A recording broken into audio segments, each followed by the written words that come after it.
all of those things apply to the State of Israel in its treatment of the Palestinians, and yet the government is concerned about its use of language and doesn't feel it is appropriate to even use the word apartheid when Amnesty International, the most respected human rights organisation in the world, and Human Rights Watch, within a very short period of time, issue these damning reports, saying that Israel, since its foundation, has been built on a system of oppression and domination and apartheid and racism, involving the murder of unarmed, innocent civilians on a regular basis, arbitrary detention and imprisonment, land annexations, the displacement of people, the denial of basic fundamental rights to 6 million Palestinians who are displaced outside Israel and the occupied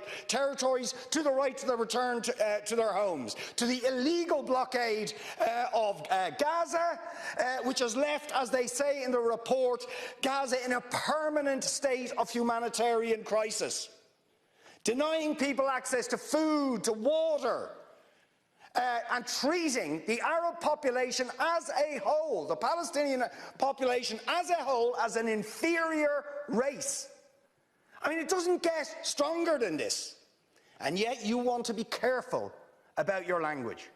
You're happy to correctly use the most strong and robust language to describe the crimes against humanity of Vladimir Putin, but you will not use the same strength of language when it comes to describing Israel's treatment of the Palestinians, when it is now being documented and detailed by two of the most respected human rights organisations in the world, and indeed has been alleged by dozens and dozens of non-governmental organisations, and to be honest, anybody who looks honestly at the decades of brutal, inhumane persecution of the Palestinians, successive assaults on Gaza, the annexation of their land and territory, the systematic application of apartheid rules, you don't want to even use the word apartheid.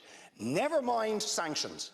5 days sanctions against Putin and his thugs, 70 years of oppression by the Palestinians, and it wouldn't be, what was the word you used? It wouldn't be helpful to impose sanctions. Amnesty International are calling for Israel to be referred to the International Criminal Court for crimes against humanity. Will you support it?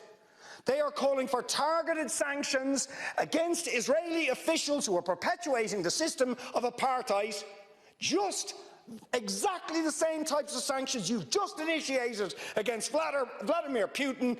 Will you support it? And I think the answer is clearly you're not going to. And then we ask the question, why? Why? Now you see, if you're going to have moral standards, those standards have to be consistent. Otherwise, they are not standards at all, they are just cynicism. And of course, we all know the reason that the standards are not consistent is because to call out the apartheid state of Israel would be to run foul of the concerns of certain states that are now presenting themselves as defenders of democracy and so on, such as the United States, the UK, Germany and other powers, whose relationship with Israel, supporting it and backing it, means that the European Union's moral credentials are bankrupted.